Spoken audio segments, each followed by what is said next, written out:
On the night Goliath was born, the world bore witness. Shooting stars filled the sky above the Valley of Gath, as though they knew that an anomaly was being brought into the world that night. His birth took 3 days.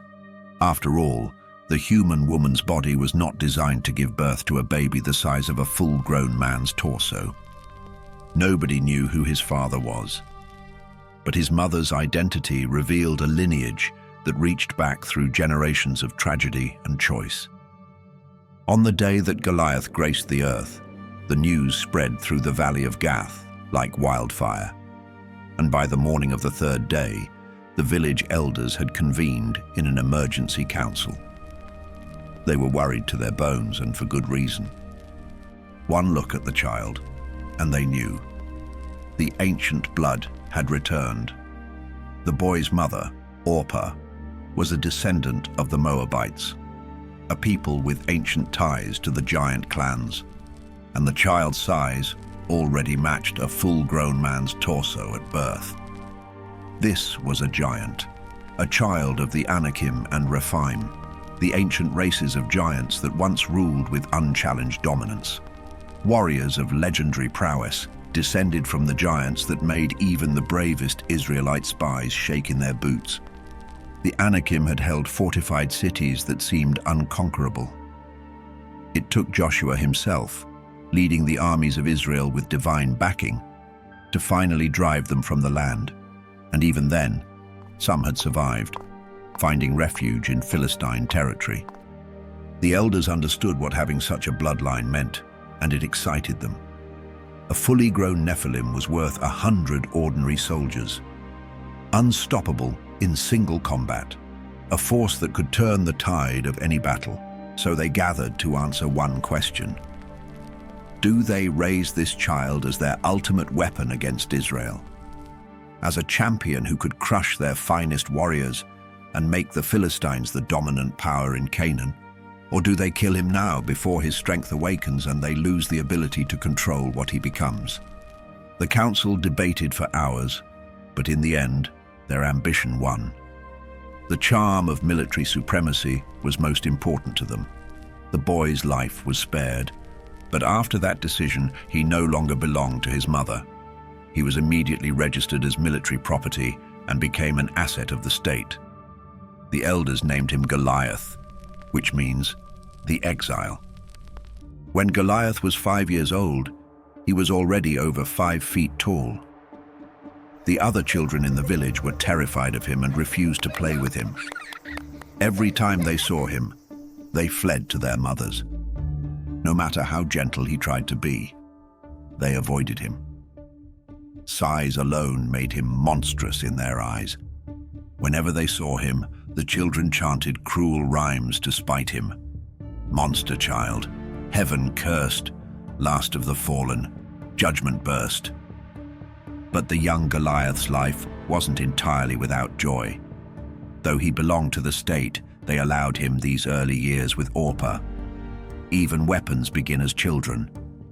Every night she held him close, and even though she didn't fully understand what he was or how he had come to be, a mother's love ran deep, and she loved him fiercely. "You are not a monster," she whispered. "Whatever the priests say, whatever anyone says, you are my son. You are special. You are meant for something." Orpah sensed it in her son, something ancient, something powerful. She had no words for it, but she felt it in her bones. "The world is older than we understand," she told him. "There were giants once, in the days of old, people of great power. Maybe you carry something of that in you. Maybe that's why you're different." The young boy listened closely to his mother, but he still wondered. Why was he born this way? What did it all mean? She could not give him all the answers, but her love was enough, for now. On Goliath's 8th birthday, Commander Azar, a general of the Philistine army, came for him. He brought 20 soldiers as an escort. "The boy comes with me now," Azar announced. "He will be trained as a warrior. He is the property of Philistia. This is not negotiable." His mother begged, but nobody answered. It was time for the boy to fulfill his destiny. That was the last time Goliath ever saw his mother. But even though they had taken him away from her, he never forgot the stories she told him. Even as he became the instrument of the Philistines, he tightly held on to her words. He was special, and that meant something. The garrison at Gath was where boys became men. Its training was brutal, its reputation merciless. Boys who survived emerged as hardened warriors, reforged in blood and pain. And that was where Goliath was to spend the next 8 years of his life. The commanders placed his training under the watch of Master Talmai, a scarred veteran who had lost an eye in a battle against the Israelites. When Master Talmai set his eye on the young giant, his first words set the tone of the rest of Goliath's life in Gath. He said, "You need to understand something right now," Talmai told him.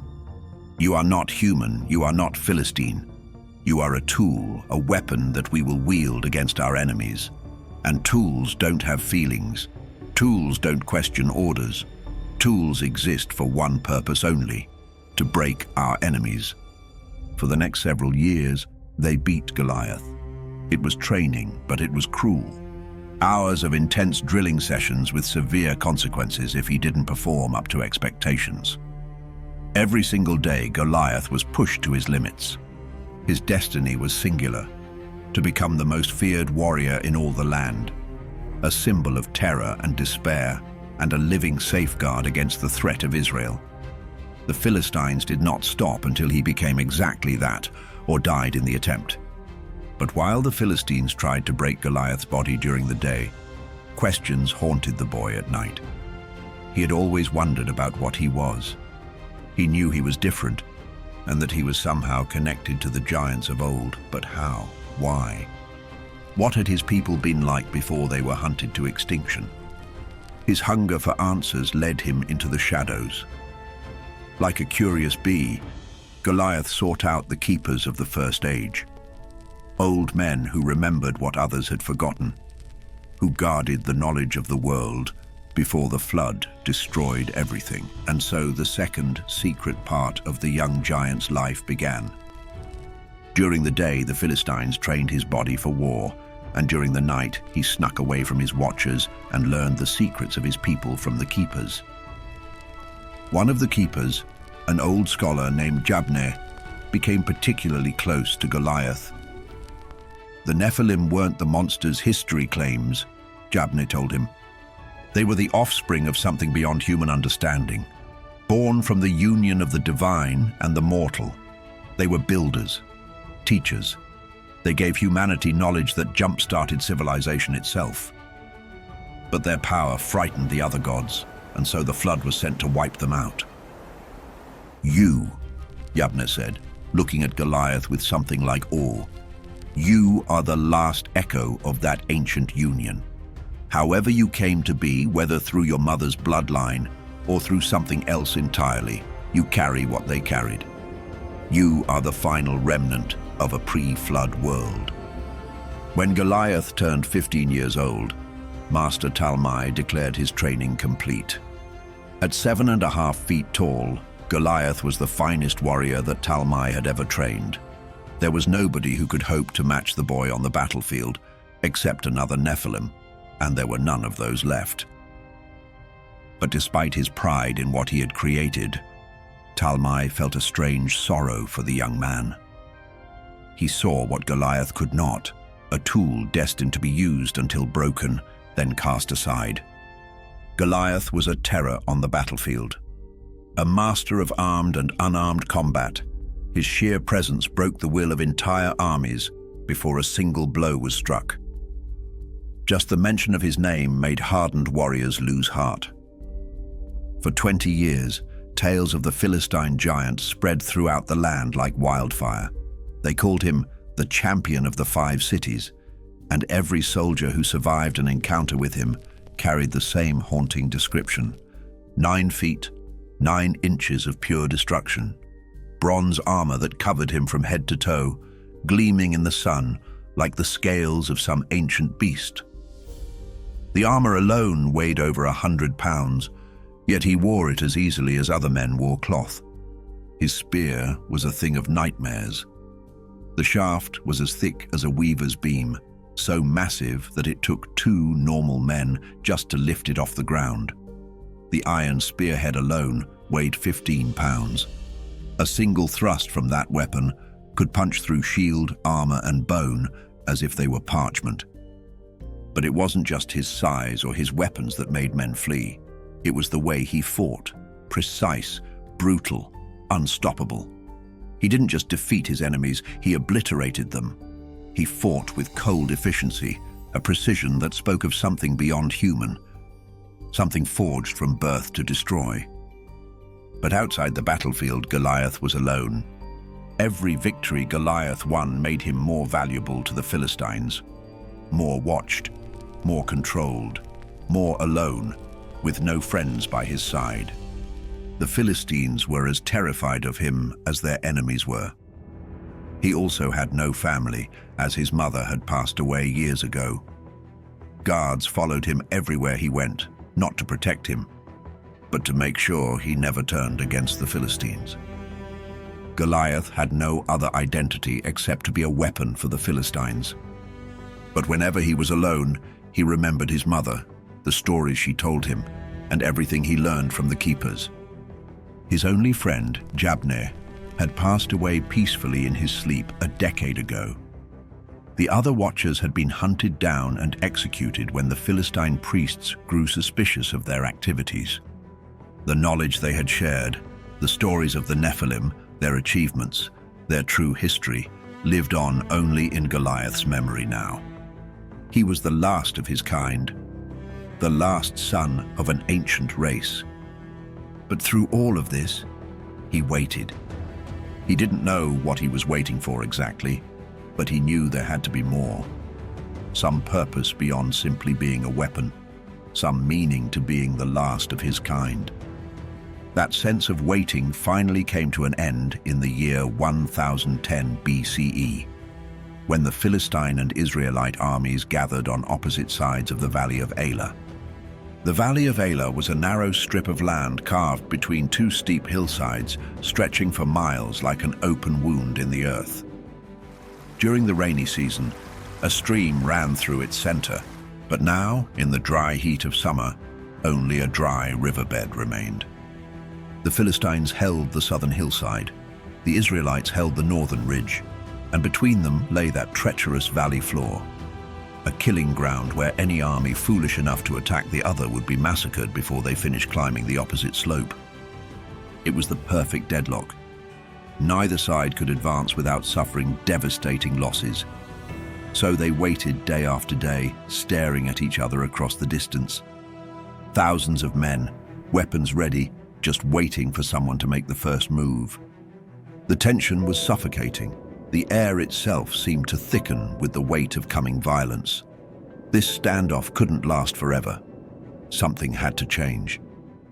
That was when Commander Abner came to Goliath with a request, although both men knew it was really an order.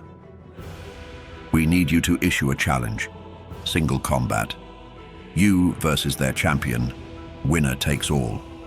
It's the only way to end this stalemate." Without a choice, Goliath obeyed. "Choose a man and have him come down to me." Goliath's voice shook the earth as he shouted at the Israelites, "If he is able to fight and kill me, we will become your subjects. But if I overcome him and kill him, you will become our subjects and serve us." For 40 days, Goliath walked into the valley morning and night and issued his challenge, but the Israelite army simply stood on their ridge and watched. Not a single man moved to accept his challenge. These were not cowards. They had faced death before. But this was different. No one could face off against this monster that was taller than two men standing on top of the other. This was the champion of the 5 cities, the giant who had never been defeated. Day after day, the challenge went unanswered, and with each passing day, the mockery grew sharper, the humiliation of the Israelites deeper. "I defy the armies of Israel this day," Goliath shouted every day. "Give me a man, and let us fight each other." But there was no triumph in Goliath's heart. no satisfaction in watching grown men, warriors, cower at the sound of his voice. This was just another performance, another day of being the weapon that the Philistines pointed at their enemies. Then on the 40th day, something changed. When Goliath came down into the valley on the 41st day, he quickly noticed something different about the Israelites. Their energy was different. He wondered to himself, had someone finally accepted his challenge? His hand tightened on the shaft of his large spear. Today could be the day when he could finally end this farce. Choose a man and have him come down to me.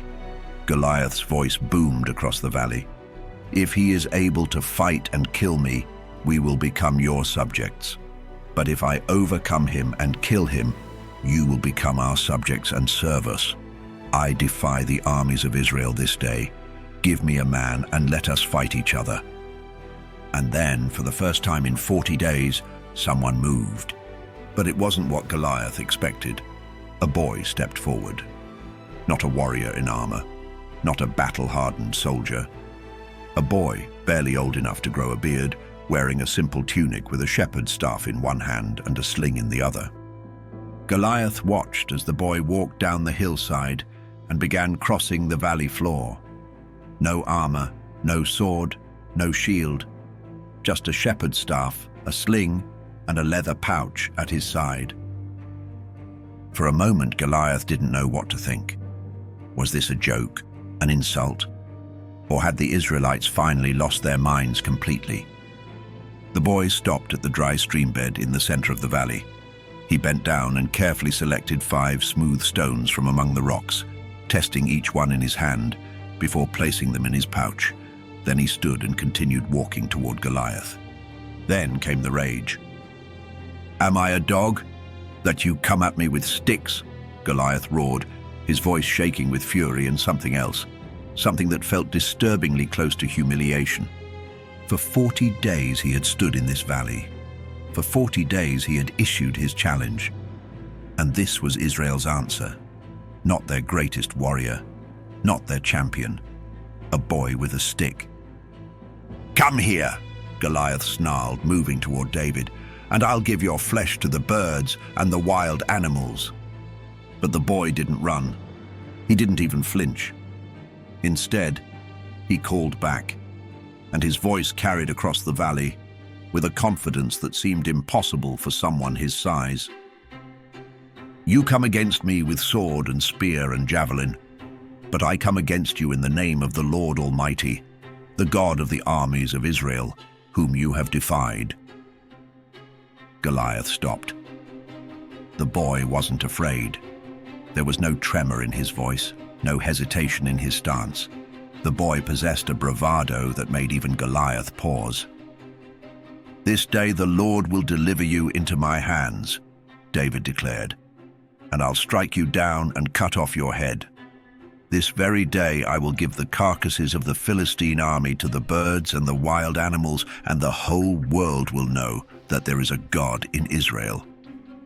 All those gathered here will know that it is not by sword or spear that the Lord saves, for the battle is the Lord's, and he will give all of you into our hands."